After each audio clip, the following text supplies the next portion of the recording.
Hello everyone, welcome back to Glop. I am your host Derek. Yes, the images that you see before you are from Terminator. Sometimes fiction becomes reality. And what am I talking about? Well, get ready guys. Robots are getting ready to be covered with human flesh. I'm sorry, but the question I gotta ask, did no one see these movies? It's a bad idea when you have movies that sit there and say, hey, guess what? We might just want to get some robots, cover them over with some human skin, flesh, and let them go out and mingle with us. Sorry, they don't have a soul.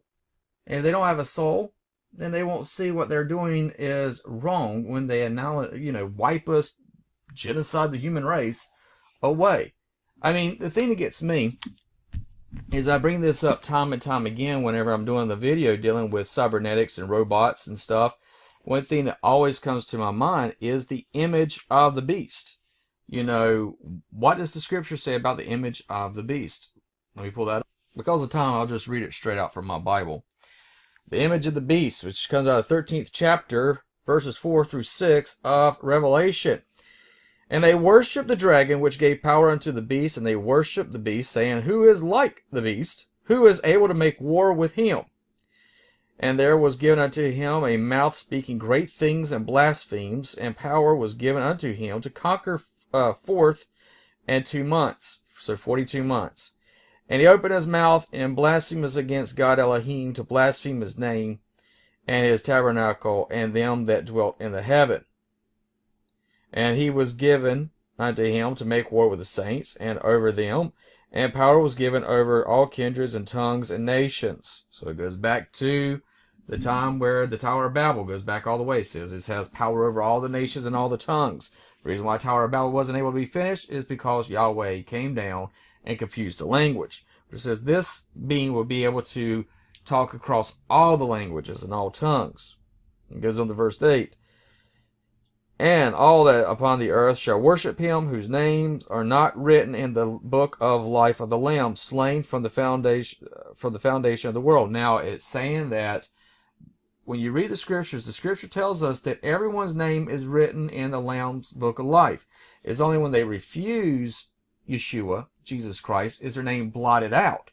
But this talks about beings that are not in the Lamb's book of life, which means that these are not beings created by the image of Yahweh. Hence, could we not be talking about cybernetics? Could we not be talking about these types of robots having human flesh? For if any man have an ear, let him hear. For they leadeth into captivity, shall go into captivity, and he that killeth with a sword must be killed with a sword. Here is the patience of the faith of the saints. Now it goes on down about the mark of the beast and so on. But one thing that you need to understand is that in verse 15 it says, And he had the power to give life unto the image of the beast. Image of the beast. And that the image of the beast should both speak and cause that as many as would not worship the image of the beast should be killed. So, guys, image of the beast is not image of Yahweh. It's not the image of the Creator. It's in the image of the beast, the evil one.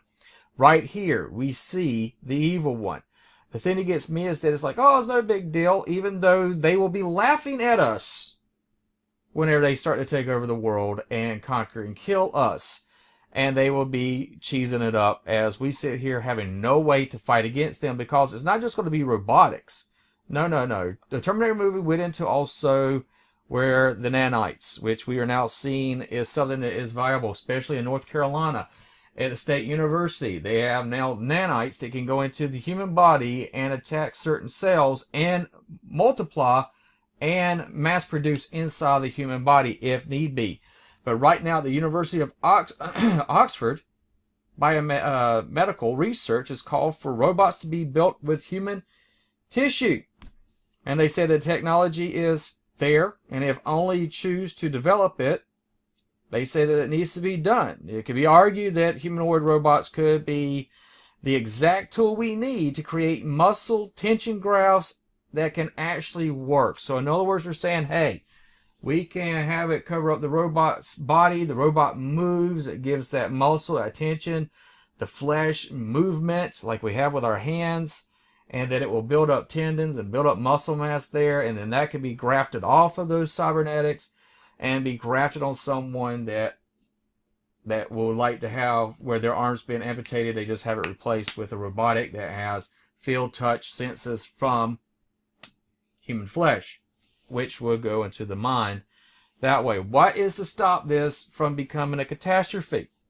How close are we? This next clip that I'm about to show you will show you that this is not something that's in the future. This is the here and now. All right, guys, are you ready to see what wonderful science has done for us? Take a look at this clip, which I came across, and I'm like, what in the world? Here we go. Billions of people consuming content online, the amount of data created every day is rapidly outgrowing the carrying capacity of conventional digital storage devices. So researchers are turning to natural genetic code to contain a growing deluge of data. In a recent experiment, researchers at Columbia University and the New York Genome Center were able to store a movie, a computer operating system, and a $50 Amazon gift card on a single drop of DNA. The process relies on DNA's natural ability to rapidly reorganize itself and recombine in complex but predictable patterns. That allows it to be used just like computer code to store and retrieve information. To correct any errors in reconstructing the information stored in the DNA, the scientists used an algorithm originally designed for streaming video on a cell phone. The process cost about $3,500 per megabyte of storage, comparable to the cost of the first computer magnetic disk drive introduced by the IBM Corporation in 1956. But that memory device was so big it had to be carried on a forklift. It could only store a total of 3.5 megabytes of data. A single gram of DNA could hold about... All right, so there you have it. 730 billion megabytes of data on DNA. And you don't think that this is not a bad idea? I mean, think about it. I mean, the scripture talks about this image of the beast that comes alive. It talks about these beings that no longer their names were never in the Lamb's Book of Life. They were never there. And you're taking a look at all this data and science that is coming, and you're going to tell me that we're not in some way since 1948? Yeah, that's right, 1948, when you had the issues with Roswell, the same time Israel becomes a nation. I don't think that's a coincidence. I think there is an interlocking knowledge that's there. You had Aleister Crowley talking to a creature named Lamb that looks like the great aliens that people are seeing today and being tormented by them. I believe that something took place in that time that finally was able to be the beginning stepping stones to breaking the Watchers out of their prison and to release the fallen angels on the earth. I believe that this is the technology that Nimrod got hold of before he started building the Tower of Babel. I believe that this is a technology that the elite have been going after, been seeking so they could find it. I believe that they believe that their DNA is the construct of bringing back the Nephilim race. And this right here matches up to the scriptures. When you see the scriptures and you're looking at stuff, you know, a lot of people's like, oh, the scriptures is boring. Boring? Have you read them? Seriously, have you read them? Because it's chock full. If you're a science fiction nut, read the Bible. If you're a history buff, read the Bible. If you want to see things, I mean, don't go by what churchianity's telling you. Actually read the scriptures. You'll be amazed by what these guys are talking about. That we're saying only today we're able to come up with these ideas, even though the prophets talked about these things thousands of years ago. It's no coincidence, guys. This is coming fast. It's coming hard. And if you're not ready, you're going to be left in the wake of the chaos that will follow. This is not a good idea. I store data all the time. I have backups. My father-in-law has backups to backups. And then he has another backup to those backups. And then he goes one more. And I do the same. I back everything up. But sit here and be able to have this on DNA. Do you understand how small? I mean, I can't even show you how small that is by giving you any example of anything I have in my office to show you. That's how small it is. It's crazy. It really is. And if all that has the capabilities for one little bit of DNA, what would happen if the whole body was covered with it? and then have robotics for skeleton. Man, Terminator movies wouldn't even come close to the knowledge that that would, and the chaos that would ensue from the image of the beast. And you wonder why no one could flee from him. Couldn't outthink it.